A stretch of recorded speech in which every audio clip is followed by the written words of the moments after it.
10ની not. ભારતભાઈએ ગાડીને જોરથી break મારી, પછી જોયું કે કૂતરું બચી ગયું હતું। હાશ, જીવ હત્યામાંથી તો બચ્યા। ધીમેથી ગિયર બદલીને ક્લચ છોડી ગાડી ફરીથી ગતિમાં આવી। વાતચીત પણ તને વાંધો શું છે બેટા? એમણે ગિનીને પૂછ્યું। ગિની એમની બાજીમાં જ બેઠી હતી। બહુ વહાલી હતી એ પપ્પાને। જ્યારથી એ એકલી બેસી શકે એવડી થઈ ત્યારથી ગાડીમાં પપ્પાની બાજુનું સ્થાન એના માટે અનામત સીટ જેવું થઈ ગયું હતું, અને જુવાન થયા પછી તો એની મમ્મીએ પાછલી સીટ પર બેસવું પડતું। વાંધો છે પપ્પા, ગિનીનું મોં ચઢેલું હતું। ધૂંધવાટ એના મગજમાંથી ઉભરાઈને ચહેરા પર રેલાઈ જતો હતો। નાનો કે મોટો? વાંધો એ વાંધો હોય છે પપ્પા। એ નાનો હોય કે મોટો એનાથી શો ફરક પડે છે? ભરતભાઈએ ક્ષણવાર દીકરી સામે જોઈ લીધું। ટ્રાફિક બહુ હતો, ગાડી ચલાવવામાં બરાબર ધ્યાન આપવું પડે એમ હતું। આ દેશમાં તો ગમે ત્યારે કૂતરાય આડા ઉતરે અને માણસો પણ। ગિનીનો ચહેરો ગુસ્સામાં ન હોય ત્યારે કેટલો સુંદર લાગતો હતો, અસલ એની મા જેવો। શિલ્પાઈ જુવાન હતી ત્યારે ગિની જેવી જ દેખાતી હતી। મા દીકરી વચ્ચે માત્ર 22 વર્ષને બાદ કરતાં બીજો કશુંય તફાવત જ ક્યાં હતો? એ વિચારી રહ્યો। દીકરીમાં એનું પોતાનું પ્રદાન કેટલું હતું?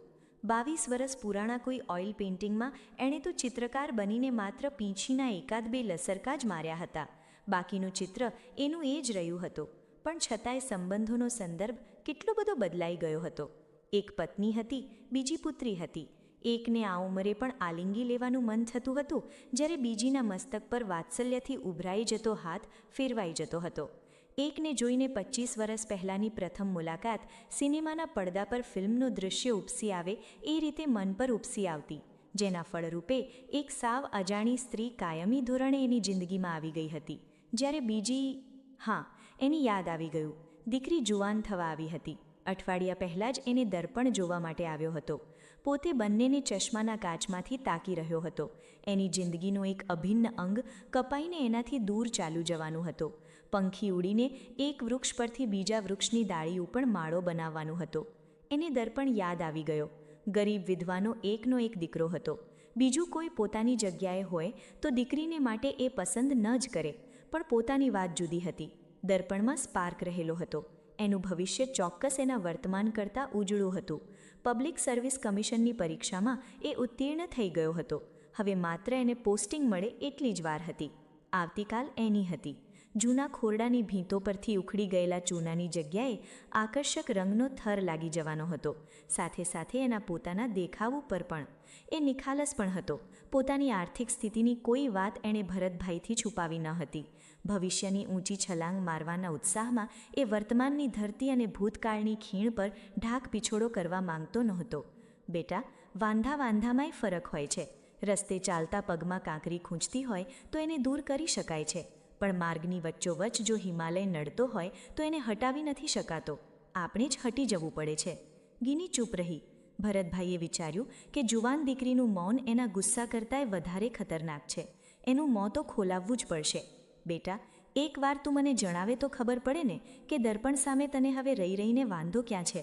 પપ્પા, ગઈકાલે અમે હોટલમાં સાથે જમવાનું નક્કી કર્યું તો એણે પહેલેથી જ કહી દીધું કે બિલની રકમ ચૂકવવાના પૈસા તેની પાસે નથી, માટે ન જઈએ તો સારું। એકવાર નોકરી મળી જાય પછી… ગિની રડમસ થઈ ગઈ। ભરતભાઈ વિચારમાં પડી ગયા। ગિની પાણીની જેમ પૈસા વાપરતી આવી હતી। અચાનક એ પાણીની આડે પાળ બંધાઈ જાય તો એની શી હાલત થાય? પણ એમાં દર્પણે ખોટું શું કહ્યું છે બેટા? તારી પાછળ ખોટો ખર્ચ કરીને એ દેખાડો નથી કરવા માંગતો એમાં… આને તમે દેખાડો કહો છો પપ્પા? ભાવિ પત્નીને હોટલમાં જમવા લઈ જવી એને ખોટો ખર્ચ કહો છો તમે? તમે મારી મમ્મીને ક્યારેય લગ્ન પહેલાં આવી રીતે હોટલમાં જમવા નથી લઈ ગયા? ગિનીનો પ્રશ્ન રિવોલ્વરની ગોળી બનીને એની સામે આવી ઊભો રહ્યો। ભરતભાઈએ ગાડી ઊભી રાખી। બેંક આવી ગઈ હતી। આજે 1લી તારીખ હતી।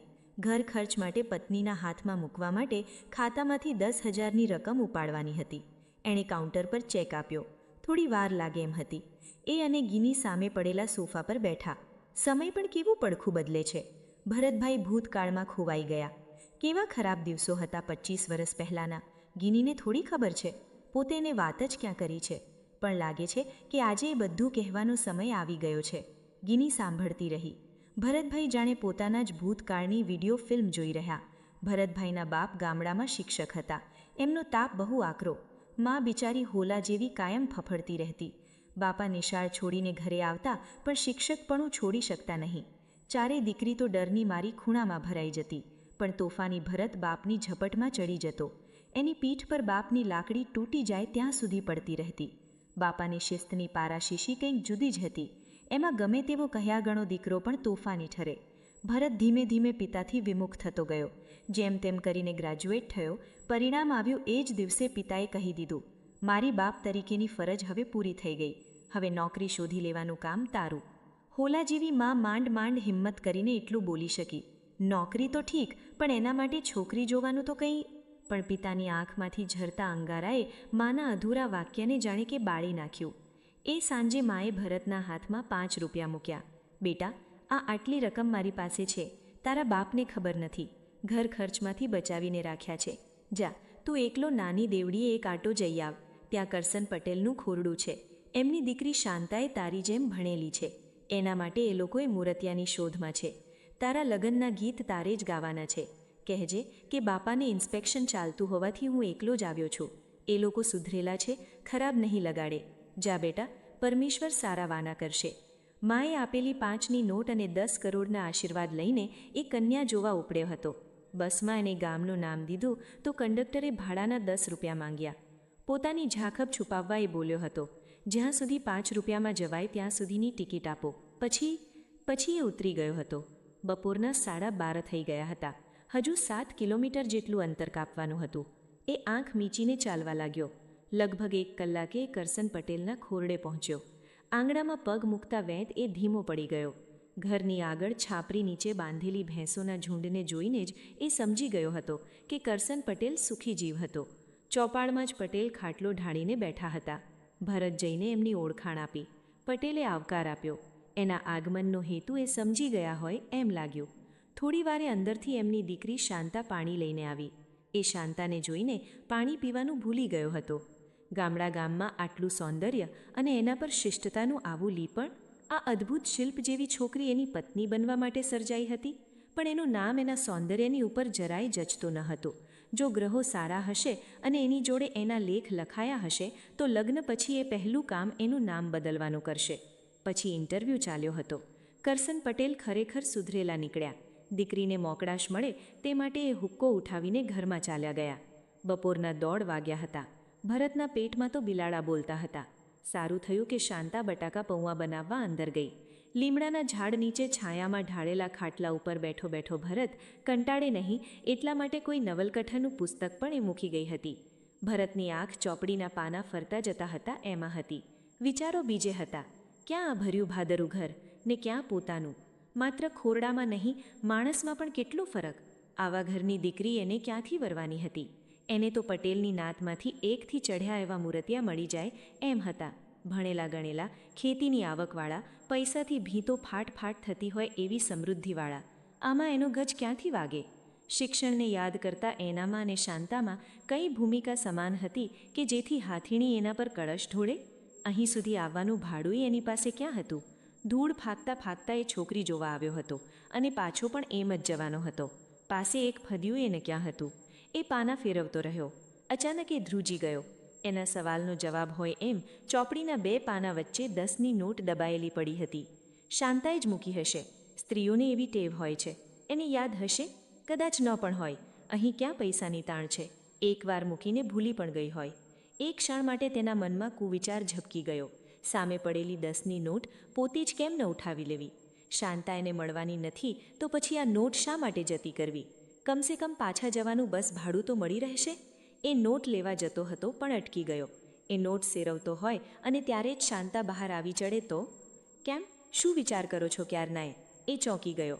શાંતા બટાકા પૌવાની ડીશ લઈને સામે ઊભી હતી. એણે ડીશ હાથમાં લીધી. શાંતા ખાટલાની પાંગતે જરા દૂર બેઠી. સાચું કહું? હા, વળી આ પુસ્તક વિશે જ વિચારતા હતા ને? શાંતાએ પૂછ્યું. એક ક્ષણ માટે તે નાશ્તો કરતા અટક્યો. મોંમાં જીભ ફેરવીને થોડી ભીનાશ પ્રસરાવી પછી એક શ્વાસે બોલી ગયો. તમને હસવું આવશે, પણ હું આ પુસ્તકમાં દબાયેલી 10ની નોટ ઉઠાવી લેવાનો વિચાર કરતો હતો. હે? જાઓ, મજાલ કરો છો તમે? શાંતા સહેજ દઘાઈ ગયેલી લાગતી હતી. ના, મજાક નથી કરતો. મારી આર્થિક સ્થિતિ બહુ ખરાબ છે. મારા બાપા મને 1 પૈસો પણ આપે એમ નથી. એમણે 4 દીકરીઓ પરણાવવાની બાકી છે. હું ભણ્યો છું એ જ મારી મૂડી છે. મેં મોટી ભૂલ કરી. મારે તમને જોવા માટે અહીં આવવા જેવું જ ન હતું. આવતા તો અવાઈ ગયું, પણ હવે પાછા જવા માટેનું ગાડી ભાડું મારી પાસે નથી. આ 10ની નોટ ચોરી લેવાનો વિચાર એટલે જ આવ્યો. તો કેમ ચોરી નહીં? ખાનદાની નડી? ખાનદાની કરતાંય તમે મારા વિશે શું ધારશો એ કલ્પના મારી આડે આવી. હવે હિંમત કરીને 10 રૂપિયા તમારા દેખતા જ લઈ લઉં છું. ઉછીના ગણીને ભવિષ્યમાં કમાઈશ ત્યારે તમે જ્યાં હશો ત્યાં મની ઓર્ડર કરીને મોકલાવી દઈશ, વ્યાજ સાથે. શાંતા જોઈ રહી હતી અને ભરત 10ની નોટ સાથે સડસડાટ ચાલ્યો ગયો હતો, અલબત્ત કરસન પટેલને રામ રામ કરીને. ગિની સાંભળી રહી હતી. પોતાના લખપતિ બાપની એક જમાનામાં આ સ્થિતિ હતી. પોતે તો આ વાત જાણતી જ ન હતી. પછી તમે શું કર્યું પપ્પા? એ 10 રૂપિયા વ્યાજ સાથે શાંતા આંટીને મોકલી આપ્યા કે નહીં? એ ધીરેથી બોલી. શાંતા આંટી નહીં બેટા, મમ્મી કહે. મારી ધૃષ્ટતા પછી પણ શાંતાએ મને પસંદ કર્યો હતો. મારી કાળજાળ ગરીબી વચ્ચેથી પણ ડોક્યું કરી ગયેલી મારી નિખાલસતા એને સ્પર્શી ગઈ હતી.